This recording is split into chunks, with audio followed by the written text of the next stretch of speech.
Alors ces 2 jours, y compris aujourd'hui, donc le 23 et 24 mars 2021, on a organisé les matinées techniques dans le cadre du CASAR TAE, dans l'action 3, valorisation de nos recherches et de nos expérimentations avec les étudiants.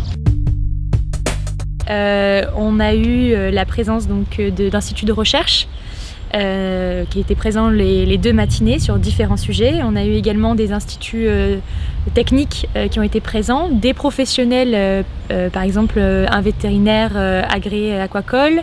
On a eu également un fabricant d'aliments qui travaille spécifiquement sur des aliments type circuit recirculé. On a eu également des professionnels aquacoles, et là je parle de, voilà, ils nous ont parlé de leur expérience dans ces systèmes-là, et notamment des bureaux d'études également qui nous ont présenté, et bien sûr, que j'oublie pas, les aquaculteurs bretons, autant dans la partie contexte pour démarrer la journée, mais également c'est eux qui ont participé à la conclusion de ces matinées pour vraiment ancrer ces conférences et ces webinaires dans la région ouest de la France. On démarrait à 9h à peu près pour les premières présentations, et on terminait à 13h avec un temps au milieu pour pause et échange avec notamment les participants, pour faire souffler nos étudiants également, parce que c'est assez long, 4 heures de visioconférence, et c'était déjà une très bonne idée d'avoir coupé en 2 matinées. C'était très très bien. On a eu des étudiants, moi j'étais dans une classe avec des BTS1 et BTS2 mélangés, donc en aquaculture. Ils ont été très attentifs. Ce qu'il faut retenir, c'est ce temps un peu de pause au milieu qui a été, je pense, bénéfique pour leur attention. Ils ont su vraiment, en fait, on a organisé et fait en sorte que des groupes d'étudiants et des parties vraiment à approfondir, des sujets qu'ils devaient approfondir, qui leur ont été présentés. L'après-midi, on a fait en sorte de couper nos classes en différents groupes de moins de 10 élèves. Et en fait, dans ces groupes-là, on a organisé donc leur temps en 2 temps. Un premier temps où ils se sont questionnés sur ce qu'ils ont appris, sur ce qu'ils ont écouté le matin, où ils essayaient d'y répondre ensemble, de voir un peu ce qui les a surpris, est-ce qu'ils avaient la même vision de ce qui leur a été présenté. Ça, c'était un premier temps. Et un deuxième temps où on les a mis dans le cas de jeux de rôle, en fait. Donc on a fait 5 groupes différents, donc 5 jeux de rôle différents, où soit c'était, par exemple, ils devaient être, par exemple, postulés pour un poste de technicien en circuit recirculé. Donc ils devaient être 2, il y avait des recruteurs qui avaient des compétences à attendre, notamment par rapport à ce qui a été présenté le matin. Donc qu'est-ce qu'on attend d'un technicien en circuit recirculé, et eux devaient mettre en avant des expériences qui pouvaient leur permettre d'être embauchés. Ou alors un autre test assez intéressant, c'était la mise en place d'un circuit recirculé dans un territoire. Donc des pour, des contre, des gens qui sont là pour être neutres, mais également approfondir le débat. Et voilà, avec toujours, on a filmé ces moments-là pour pouvoir l'utiliser par la suite en manière pédagogique.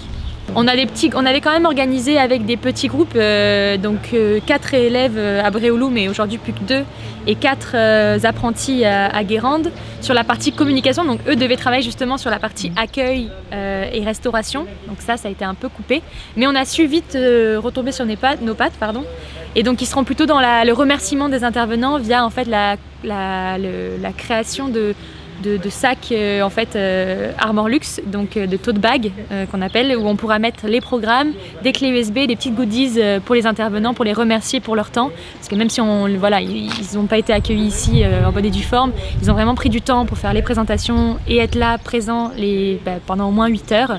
Donc ça sera leur petit cadeau de remerciement, et donc les étudiants seront valorisés via ça dans la création des matinées techniques. De réussir à mettre en place, à la base c'était censé être un colloque pour nos étudiants, parce que c'était vraiment pour nos apprenants qu'on voulait faire ça, et qu'on a voulu organiser ça avec Pierre Garcy, donc du lycée Olivier Guichard, pour leur montrer quand même que même pour leur montrer que même dans ce contexte, on peut rassembler des professionnels. Les chercheurs, ils continuent de chercher sur ces systèmes d'aquaculture recirculée, que c'est une voie de développement, mais pas la seule. C'était aussi leur montrer qu'on leur présente des systèmes, mais qu'on leur laisse encore la porte ouverte pour réfléchir à des adaptations, qu'il n'y a pas un seul système recirculé, mais il y en a plusieurs, une multitude adaptable au contexte. Notamment ici le contexte breton ou de Guérande, mais à tout contexte aussi. On avait des étrangers qui étaient également présents pour présenter leur système, notamment en Suisse et en Belgique. J'avais quand même une volonté d'avoir une multitude d'intervenants. Ça, c'était vraiment la volonté qu'on avait avec Pierre quand on a quand on a créé le programme depuis mars dernier, mars 2020. Et dans l'idée, c'était parce que j'en ai parlé un petit peu tout à l'heure, mais vraiment qu'ils comprennent qu'il y a des systèmes, qu'il y a des contextes, que tout est évolutif, et c'est ce qui a bien été répété plusieurs fois, qu'en effet on produit, mais on produit pas pour rien, on produit pour une qualité d'un produit, on produit pour des consommateurs, et c'est dans ça qu'ils partent, c'est des professionnels aquacoles. Ces systèmes-là sont une voie de développement, mais il y en a d'autres, et justement il y avait une multitude de systèmes présentés, encore une fois.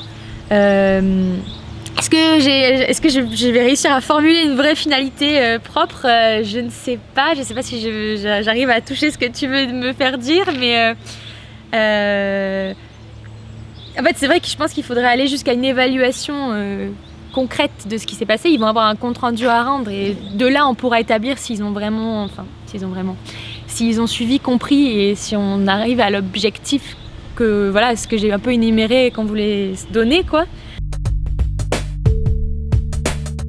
Et bien moi j'ai trouvé ça vraiment intéressant parce que moi personnellement ça m'a permis de prendre du recul sur ce qui s'est passé le matin, voilà, sur leur écoute que je pensais plus ou moins active, et finalement j'ai été vraiment étonnée des questions qui se sont posées, parfois très précises, et ils ont su répondre. En fait ils ont pratiquement tous, dans mes groupes en tout cas, su se répondre entre eux. Donc justement le fait de mêler BTS1 et BTS2, je pense que ça a vraiment été bénéfique pour eux.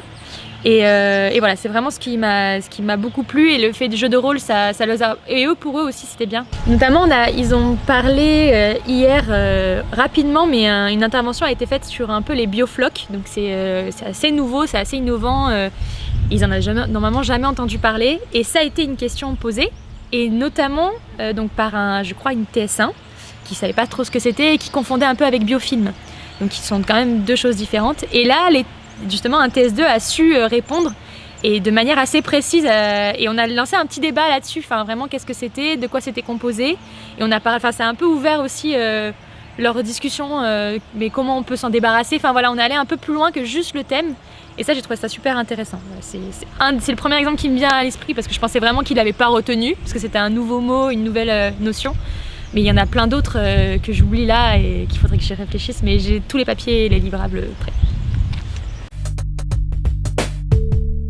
Donc globalement sur ces 2 matinées, moi je voulais vraiment que ça les intéresse. Je voulais vraiment c'était vraiment les apprenants qui étaient un peu mon indicateur phare. C'est-à-dire, est-ce qu'à la fin je voulais pas qu'ils me disent merci, mais juste que je vois qu'il y ait de l'intérêt. Je vois que quand je me retourne pendant les interventions, ils sont attentifs, ils écoutent, et je veux qu'on plante la petite graine encore une fois, qu'ils voient qu'on fait ça pour eux. Enfin voilà, c'était vraiment eux mon indicateur, et j'ai eu des bonbons tout à l'heure d'un apprenant qui m'a dit merci. Enfin, et puis même ils sont venus me demander des informations, des contacts. Il y en a qui ont posé des questions pendant. Enfin voilà, je pense qu'on a rempli le job là-dessus. Et déjà parce que ça n'arrive pas souvent de faire ces matinées techniques, enfin ce genre de format, c'était à titre, c'était une exception, quoi. C'était vraiment des matinées organisées explicitement pour eux, et il se trouve que depuis l'année dernière il n'y a rien eu de ce genre-là. Ils n'ont jamais pu avoir même l'occasion de s'y intéresser, notamment les TS1 qui sont arrivés cette année en 2020, septembre 2020. Il n'y en aura pas non plus de journée de la recherche piscicole par exemple cette année, ça va être encore annulé. Donc l'idée c'était déjà de leur donner accès à ce genre de contenu, de format, de conférences, webinaires, qu'ils ne peuvent pas avoir depuis 1 an déjà. Et aussi rendre ça sérieux, enfin à un moment donné dire qu'il y a de la recherche, il y a des professionnels qui travaillent là-dessus tous les jours. C'est un sujet très sérieux, un sujet qui touche des chercheurs de la France entière, mais également européens, internationaux, etc. C'était pour leur donner aussi de l'importance, qu'ils se sentent un peu valorisés par ça, le fait qu'ils soient spectateurs de ces personnes finalement experts dans ce domaine. C'était montrer qu'on a crédit à savoir que c'est les futurs professionnels, que leur métier va être important, que leur métier a de l'avenir, et comment il l'a grâce à la recherche, grâce à ces matinées qui permettent justement d'échanger avec des pros de la recherche, qui connaissent ces personnes-là aussi, parce qu'ils les voient sur le papier, en effet, l'ITAVI, le CIPA, le STEB, la COP, tout ça, ils en parlent en cours. Mais là, ils ont des visages, là, ils ont des personnes qui leur ont parlé directement, face à un écran. C'est pas pareil qu'en physique, mais ils étaient au courant également, les intervenants, qui parlaient à des futurs professionnels. et à leurs professionnels.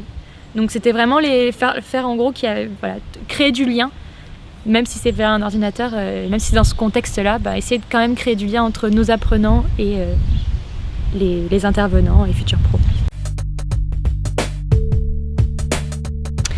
Eh bien, l'idée c'était déjà de leur faire sortir un peu du train-train quotidien quand même. Voilà, là aujourd'hui c'est court dodo avec le confinement qu'on a, qui est appliqué partout en France. On n'est pas les moins bien logés, mais du coup c'était faire un événement, faire comme si, même s'il y a le Covid, faire comme si. Bon, on en avait des idées, ça aurait pu être encore mieux. Voilà, on a fait comme on a pu en respectant les règles sanitaires. Ça change dans le sens où on les a mélangés, on a gardé les blocs séparés, mais on a pu mélanger TS1, TS2 avec en respectant les règles sanitaires quand même. Mais ouais, je pense que ça a été intéressant aussi de ce mélange, donc ça changeait quoi. Déjà ils étaient plus que dans leur classe, ils étaient qu'en groupe, etc. Le fait qu'on ait la partie atelier aussi, je pense ça a bien coupé, ça a fait en fait une journée et demie de parenthèse. On avait organisé les CCF pour que ça soit pas autour de ça, pour qu'ils soient pas trop stressés lors des matinées. Et ils auront un questionnaire à remplir. Enfin voilà, on a quand même essayé. Ils avaient un vrai programme imprimé. Enfin, ils étaient invités quoi. Ils étaient invités à un webinaire et c'est comme ça qu'on l'a présenté.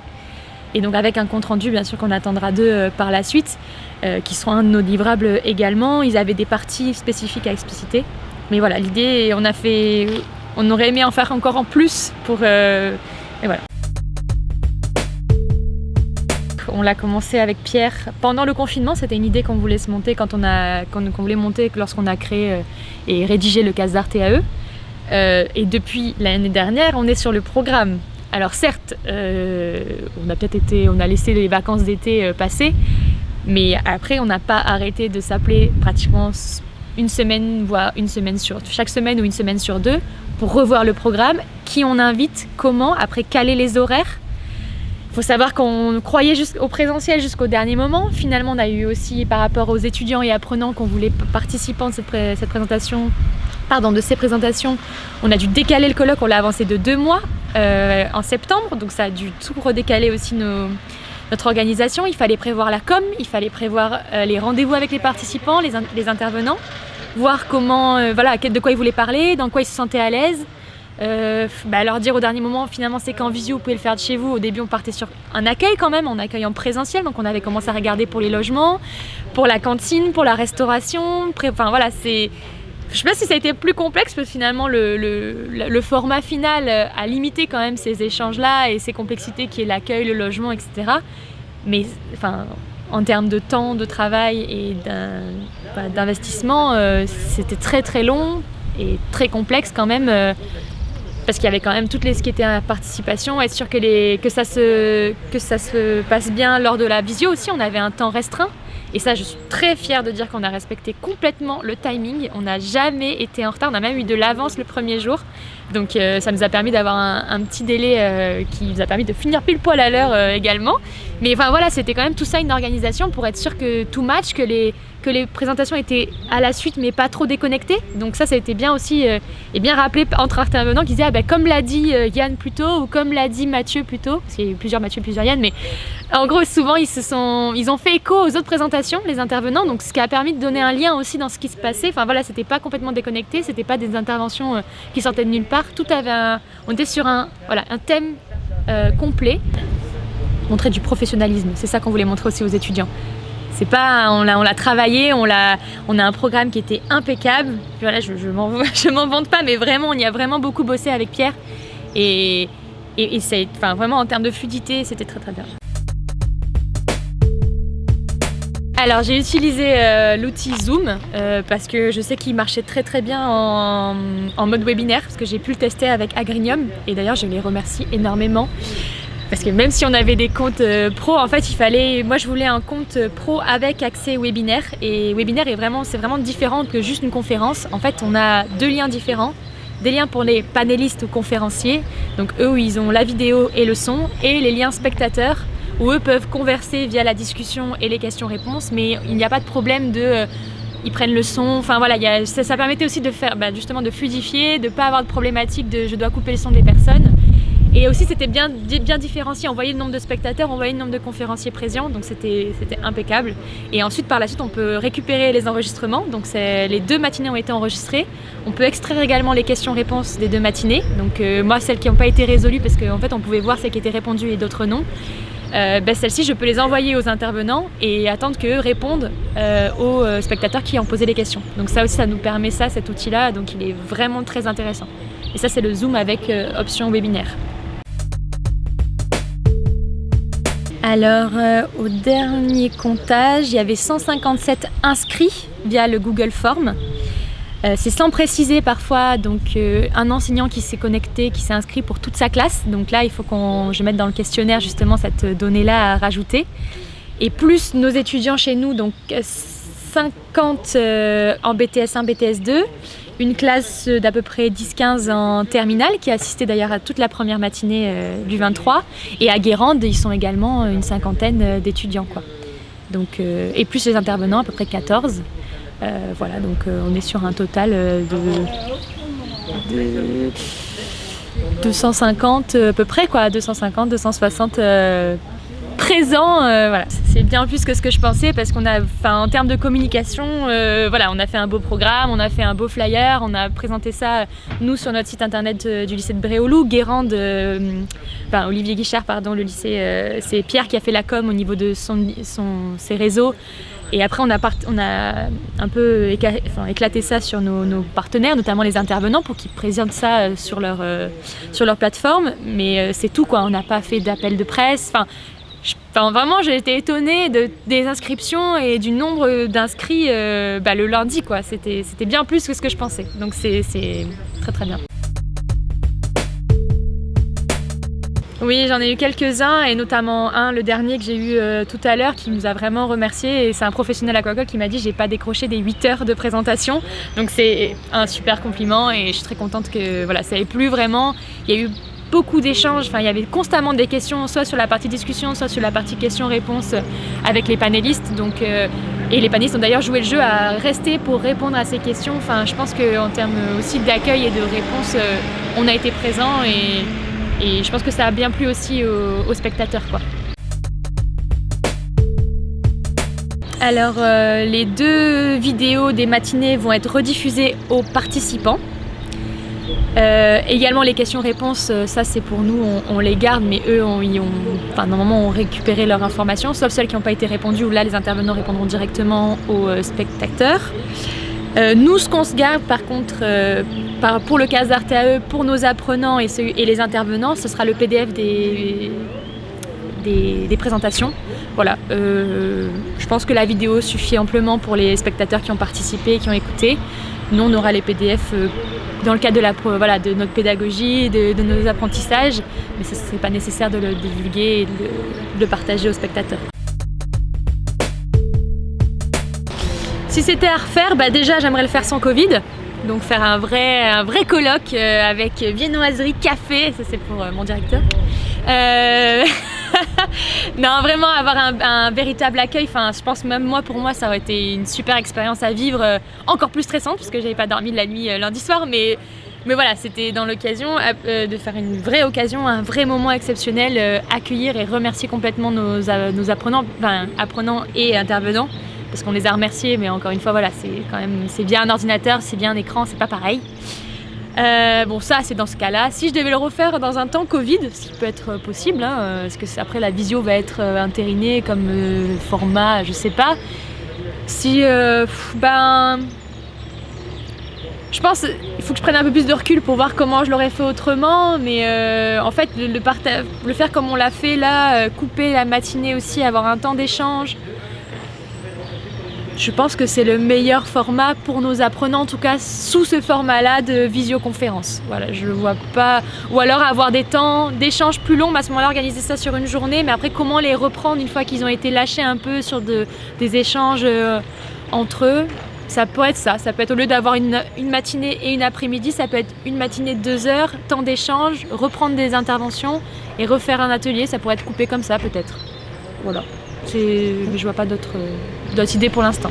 Mais là on a fait du coup des groupes, des blocs de 4 heures. Est-ce que si on le fait en 2 heures, on pourra avoir plus d'attention de leur part? Peut-être parce que du coup, et peut-être encore mieux aménager l'emploi du temps. Voilà, ce que là je regrette, c'est qu'il y a un CCF jeudi. Et en tout cas pour nos apprenants, j'en ai vu pas mal réviser pendant les interventions, même si je les ai repris. C'est pas mon boulot de faire la police et ça m'a déçue. Voilà, ça c'est un peu le mauvais truc des matinées. C'est pour ça que j'ai aimé l'après-midi hier. C'est quand je voyais certains sur leur téléphone, même si je leur avais dit de l'éteindre, ou certains que je voyais à réviser leur CCF du jeudi, ça m'a vraiment déçue, quoi. Mais je pense que c'est parce que j'ai pris beaucoup de temps à faire ça et j'imaginais qu'ils l'avaient intégré et qu'ils allaient mettre autant d'enthousiasme à y participer que moi j'ai mis à l'organiser. Ça a été le cas pour pas mal, vraiment beaucoup, hein. Mais voilà, forcément je vois aussi ceux qui n'ont pas joué le jeu et ça m'agace un peu. Mais bon, ils peuvent pas être parfaits et voilà. Moi aussi, quand je fais des visios, des fois j'écoute plus, voilà, alors qu'il y a des gens qui ont pris le temps de l'organiser. Et je pense que c'est un respect qu'il faut qu'on construise là-dessus. En fait, c'est pas parce que c'est visio que c'est forcément facile. Et il y a du travail derrière. Et je pense que moi aussi, ça va me donner un peu de plomb dans la tête là-dessus. Genre, quand je participe à une visio, je suis entièrement dedans, quoi. Et être honnête, quoi. Si ça me plaît pas, je pars, quoi. Enfin, à un moment donné, c'est ça que j'attendais, quoi. Si ça vous plaît pas, moi j'ai autre chose à faire, quoi. Je veux faire ça avec des gens qui sont intéressés. Donc c'était aussi pour apprendre pour moi, pour la suite et pour eux, j'espère que ça a appris beaucoup de choses.